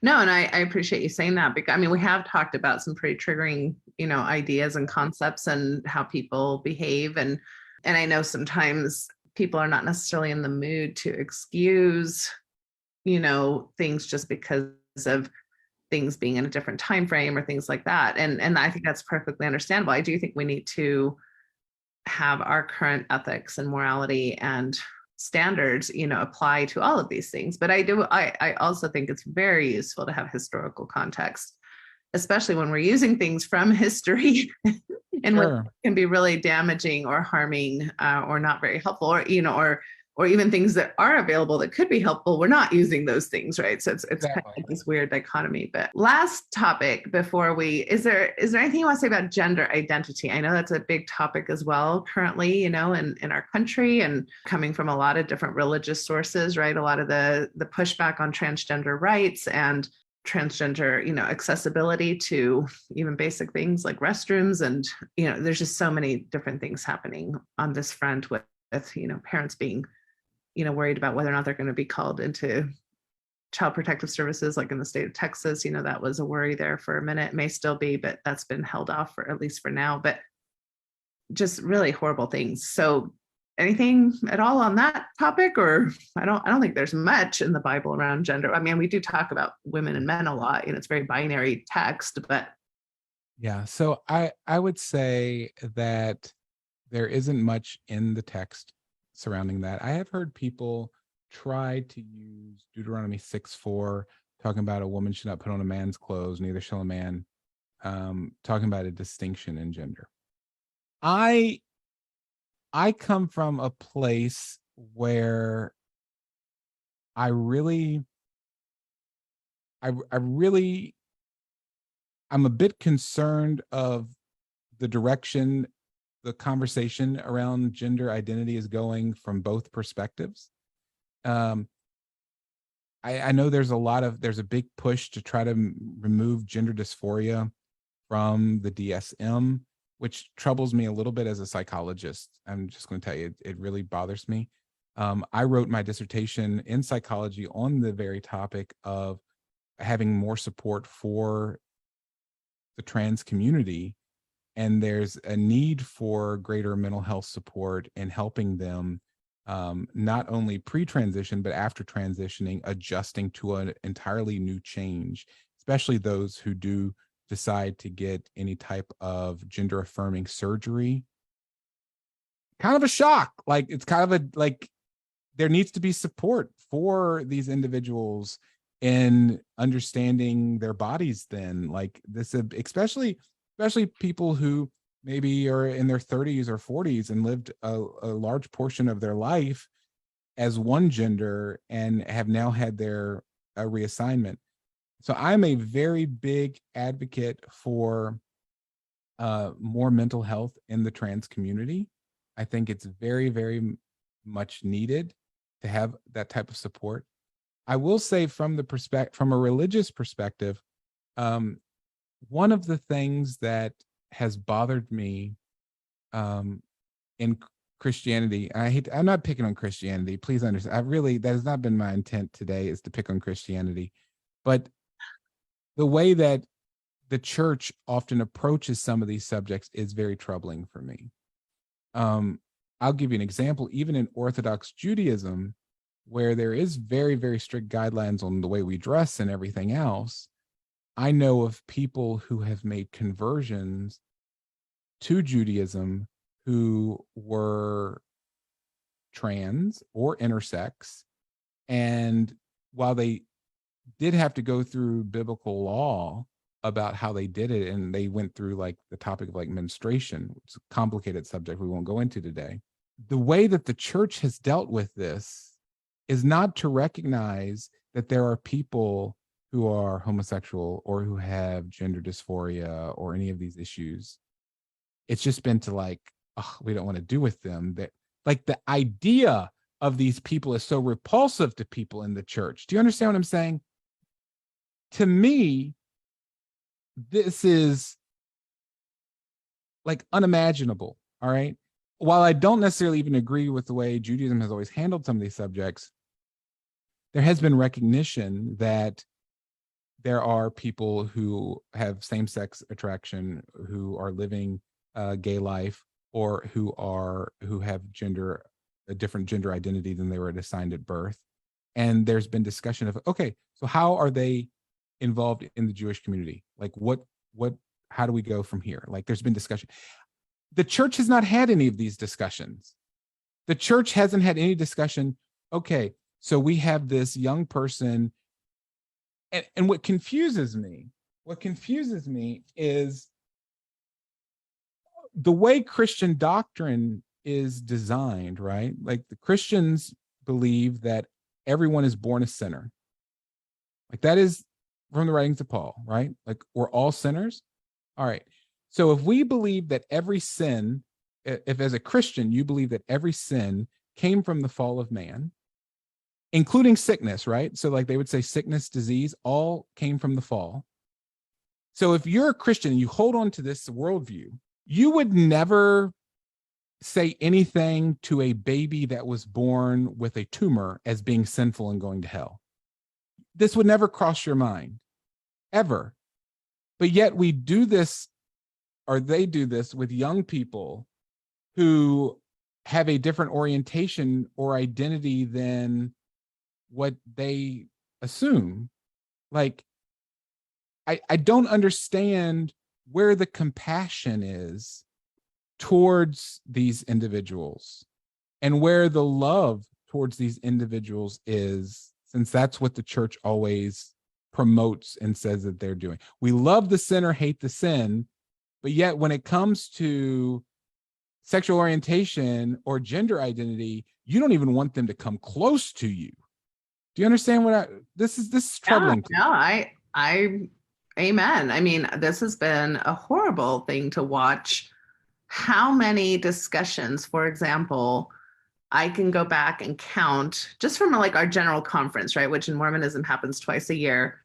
If I look back at the last 10 years and think about how many times homosexuality has been called, you know, a perversion or something people shouldn't do. Now, granted, our church has also moved towards homosexuality in of itself isn't a sin, but any behavior around it is, which, you know, I'm always like, well, it's I'm like, that's super affirming, not. But if I can take how many talks and addresses have been put onto that topic versus just basic child abuse.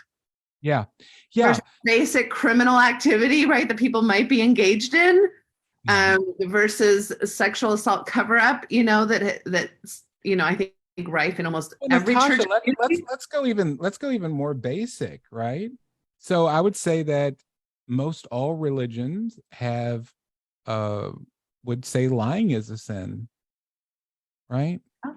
Or gossip. So when's the last time you've heard a big sermon on you're going to hell if you gossip? Mm-hmm. Like, you know, the fascination, the kind of sick fascination on these particular populations being, you know, deviant and sinful, and that these people needing to conform to a more heteronormative, you know, presentation totally erases all the other quote unquote sins, you know, that we could be addressing. And all under the guise of family values, right? That's another like term that I just want to kind of, I try not to throw up in my mouth a little bit, but it's like it's all under family values, right? So, and protection of the family when it comes to these topics of homosexuality and gender identity. And it just amazes me because I'm going to tell you, I did research in the LGBTQ community about spirituality, and the number of it's an interesting dichotomy that's going on, okay, between the church and the LGBTQ community, because the church has always kind of like outcast the LGBTQ community, right? Which has made the community kind of anti-religious, kind of anti-church. So here's the problem I have is there are people, I know because I work with them, in the LGBT community who would like to develop spirituality in their own life. They would like to develop spiritual practices, whatever faith-based it is, right? But many of them don't do it. Many of them are scared to do it because then they think they'll be ostracized by the LGBTQ community, right? Because of this hostility that is gone. So the real victims are maybe even people listening to this podcast now who say, I identify as being gay or lesbian or bisexual or trans. And you're right. I wish I could develop a religious or spiritual life within me. I feel, or, you know, I grew up in the church, or I grew up in a religious family. And you know what? I miss some of that. I miss being able to do some of that, but I have nowhere to go. And they're stuck in this limbo, Natasha.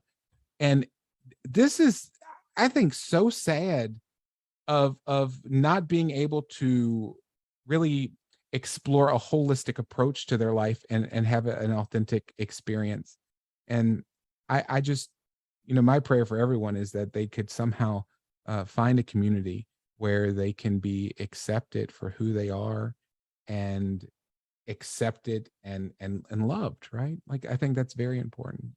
I'll tell you this. I had a friend of mine who's a Jew, and he came for Shabbos one Friday night. We were having dinner here, and he's gay, and he told me something, and it really touched my heart when I think back on it. He said, you know, coming to your house for Shabbos, it's the most queer place I could go. And I thought, what do you mean by this? I didn't mean. And this, I thought this was beautiful. He said, I cannot think of any place I could be where people are more accepted, whether they're conservative, whether they're liberal, whether they're gay, whether they're straight, whether, it's just a place for everyone where everyone could feel safe and feel comfortable together in a community. And he said, that's what I really appreciate about coming here. Now that touched me because that's the kind of community I want to create for people, right? Whether it's in therapy, whether it's in religious community, whether it's in my home, I want people to feel safe. I want people to feel welcome. I want people to feel cared for. And I think that's the type of world we need to live in, going back to what I began with, this idea of tikkun olam, repairing the world. I think when we start loving people and caring about people, that's how we can really do something to change the world that we live in and to repair this broken world that we've been given. Yeah, I do think that's beautiful. And I would agree with you. I think in all of these topics, when we put so much emphasis on behaviors being, sinful or not sinful, especially many of them that have nothing to do with choice, it's just identity. But even those that do have to do somewhat with choice, like virginity at times or things like that, experiences that we're having as human beings. And we pivot, we place like ourselves or people, we say, this is an enemy to God. What you are doing or who you are is an enemy to God. Causes, I think, an internalized shame that I've seen that completely interferes with a person's ability to have a relationship with deity if that's something that they want or resonate with. So I'm not one that says people should or shouldn't believe in God. I don't really have any agenda on that. But when people, when that whole process of even the capacity of being tied to a God is already sullied by this message that's so, like you said, scary and severe, how can people even have the choice of adequate spiritual development or religious development if they want it, when it's already starting from that place that whatever I am about, God is so disgusted or disapproving of me?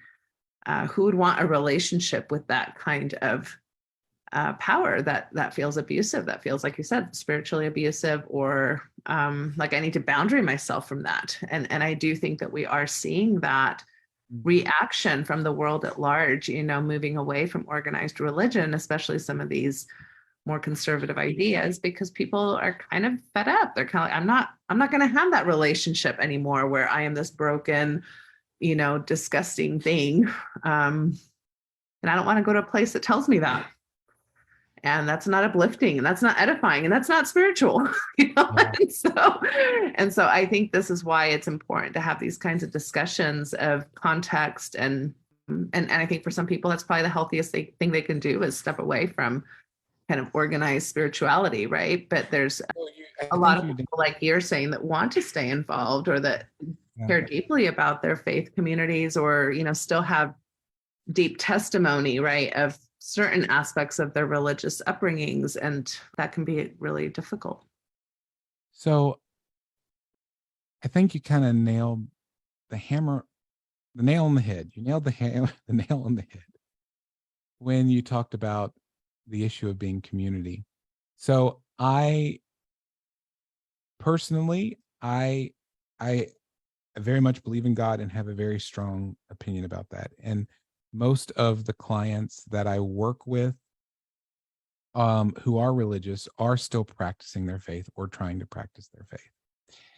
I would say, but I do know that there are a lot of people who are leaving their faith, and sometimes you do need to step away, right? Like there's reason for that, hurt or whatever. I would say to a client who is saying this, what you mentioned about, what am I supposed to do? Because I feel this pull. That's what you started with. Like you feel this pull, but yet you've always been told that you're worthless and you're disgusting. Right? I would say to the client,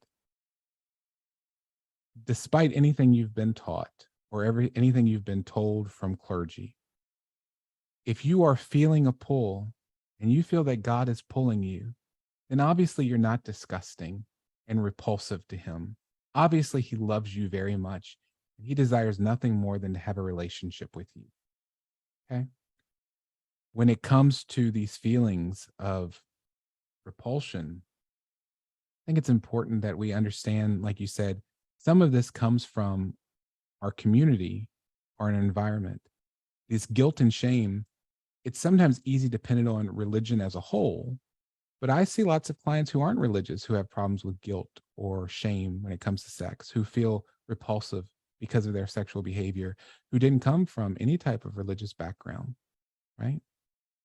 So again, where does that come from? It comes from their community. Now, they don't have a religious community, but they did have a community that they were in, and that had very sex negative ideas that were put on them. Just because your community has chosen to use God as a weapon and used your faith as a weapon, I would encourage the client to reclaim that and to develop that relationship and use those feelings that that community has put on you to propel you to develop that relationship even more deeply, so that you can have a sense for yourself and not just what someone has told you. I couldn't agree more with that self-authority piece, right? And I think that's what, as therapists, this is the conflict I constantly see, is that a therapist is going to, a good therapist, an ethical therapist, is going to lead you towards self-authority. Yeah. Right? Is going to say, hey, what resonates with you? What can you trust? What can you not trust? You know, sometimes we can't trust everything about ourselves because we have flaws and mental health issues, and not every thought you have is brilliant, right? Like your anxiety. Mine are all brilliant. The stuff I've given you on this podcast is gold. Like well, I'm just thinking of the thought, like, you know, oh, I'm such a loser because I didn't get up, 10 minutes earlier than I should have, right? Or those kinds of thoughts. Sometimes we maybe shouldn't be paying as much attention to, but and so the conflict there, at least in my church, is that if you go to the clergy, they're actually saying the opposite of that. Yeah. Do not trust yourself. Do not trust the therapist lady or man, right? That are telling you these things. You have to trust God, which, of course, what does that mean? And what that means is that you have to trust them, right? You have to trust that clergy person who has decided what God says, right? And is about. And so then this pull that I see people of faith really struggling with is, well, do I trust this kind of self-authority, which, by the way, I mean, you can find lots of teachings on self-authority and self-agency and all that in Mormonism, as well as Christianity and Judaism. But there's really more emphasis on the conformity and the authority of clergy trumping self-authority, right? Which is like where I see a lot of the struggle, the wrestle, and sometimes, of course, the damage that's done. And so, yeah, so I agree with you. And so I just want to place that out there, that this is the wrestle. I think every person who finds themselves in kind of conservative or strict religious backgrounds, that's a wrestle you're going to have to go through, right? But here's the great thing. This is where I would ask that question about, if you're telling me what the text says, can you actually read the text? Because it's hard. I'm not saying your clergy isn't any good if they can. I'm not saying they're not a nice person. I'm not saying that they're not a good leader. I'm not saying any of that. What I'm saying is, can you actually read the text? If you cannot, and you're the one telling me the authority of the text, how can you tell me the authority of the text when you cannot read it? Like, it's that simple. Secondarily, which I think is also important, is Christianity is more of an independent religion than Judaism is. Judaism is very much communal. Christianity, while it does talk about a community aspect, is very much in this idea of seek out your own salvation, right? Like, it's this very individualistic salvation idea that Christianity has. and about a very personal relationship with God that Christianity has. So I would tell the client that it really doesn't matter what your pastor says. It doesn't matter what anyone tells you. What you are doing is you are developing your own personal relationship with God. And that is what is essential. Again, I understand this authority. And like you said, there is this emphasis on pastoral authority that goes past even biblical teaching. But at the same time, we need to also balance that with other biblical teaching on. So it's kind of like shifting the lens a little bit to kind of, there's been a imbalance of authority, I feel. And this is where it comes into spiritual abuse again. So this is where I'd say now we're being abusive spiritually when we're not looking at the context of, let's say, the New Testament. We're not looking at the context of the New Testament in balance. We are favoring this one thing over everything else. And you have to put a little emphasis. Now you are focusing everything on one particular leader, right? Everything comes from one particular leader, the mouth of one. Only they can hear from God. You cannot hear from God, right? This is all stuff. This is actually, when we start defining cults, this is where we get into it, this concept. You cannot have a relationship with God outside of the leader. If you disobey the leader, the whole community will reject you. Like, these are problematic behavior, whether it's in a church or any other type of community. Yeah, agreed. And I hope that this is the cognitive dissonance, anyway, that people like Caleb or myself are inviting people to, right? This is the kind of the heart of the matter, because again, I know my community enough to know that if any of these arguments that we're bringing up are brought back to a clergy member, there would be some pushback, like, well, that's, you're not being humble enough. You're not, you're prideful. You're listening to the learned, which are also equated to the wicked. So, all those kinds of things. And I think that that's something that we just have to accept, right? That there's going to be that. And I'm not saying there's not going to be, in any of these struggles, there's not going to be a conflict, right? I think we need to recognize this there. Sometimes as therapists, especially using this term affirming, we try to distance our client from any type of conflict that could ever arise, right? You're going to have conflicts in every area of your life. I think the role of a good therapist is equipping your client to deal with these conflicts so they're not major struggles when they go through them. I mean, we go through conflicts all the time, right? You get up, you go to your car doesn't start. That's a conflict, right? These things are going to come up. People are going to disagree with you. Your clergy may disagree with you. But that's why I emphasize that personal autonomy and that personal cognition of knowing yourself, right? I always tell people, I said, you need to know yourself and you need to know God for yourself. Yeah.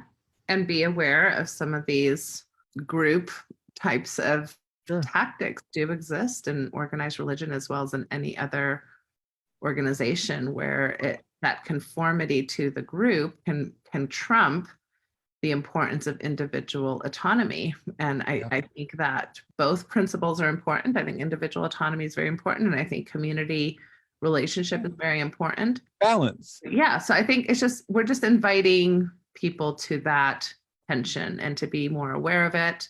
Right. To maybe possibly, consider it more from your own perspective of personal authority and revelation, which is the language we use in Mormonism, right? It's personal revelation.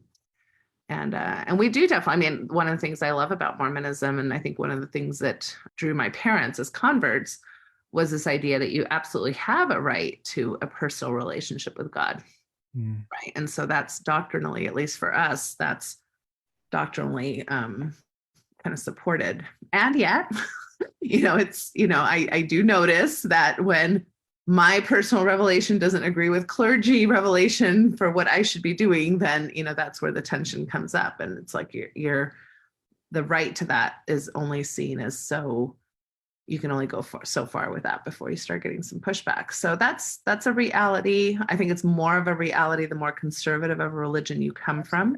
And so anyway, I think the goal today was to bring up some topics of information, some historical context. I love it when people from a different tradition come and spend time with us here in Mormon land, because I think that it's always so interesting to get a different perspective and have somebody who doesn't always use our language or our framing to have new insights. So I really am grateful for your time with us today. Is there anything that you'd like to finish up with that I haven't either asked you about or mentioned, or any last thoughts that you'd like to leave us with on this? No, I think we covered it all. I'm so glad you had. I hope you'll have me back. I hope I didn't talk too much. No, I will. I hope I didn't talk too much, and that everybody enjoyed. Not my issue. So yeah, no, I don't have an issue with long podcasts, but I know probably some people do, but that's okay. I found this a very fascinating discussion. So thank you. Thank you very much for having me. All right. We'll see you soon. We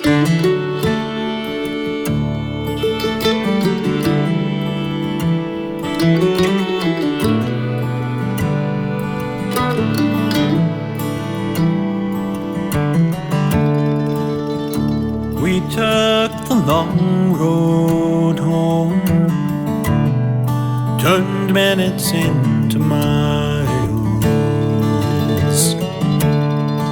and as the evening traveled on, the sunset bathed your smile.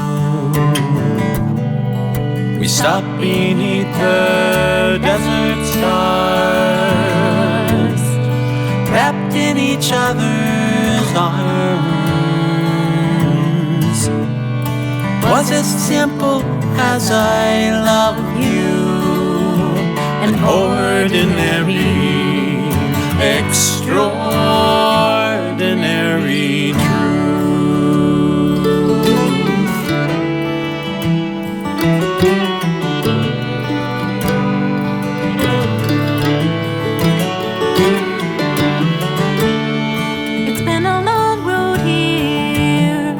A trail with tears, pain and sorrow too. But through every storm we traveled on, like lovers do. And if sometimes we fell apart, we always came back home. Was as simple as I love you, an ordinary, extraordinary truth.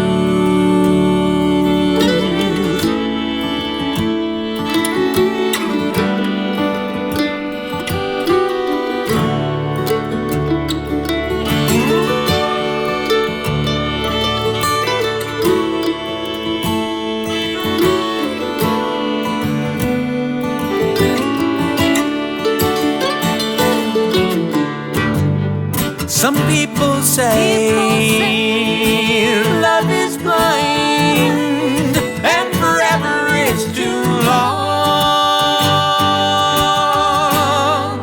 But I see your eyes in every sunrise, can't imagine life alone.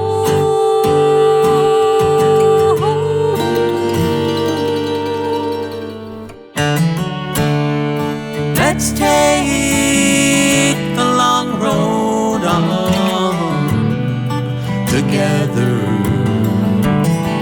until we're gone. Want you by my side till the day I die and into the beyond. It's as simple as our love is.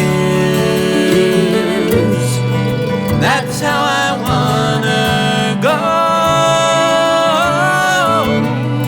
all wrapped up in the arms of our extraordinary, It's nothing ordinary love.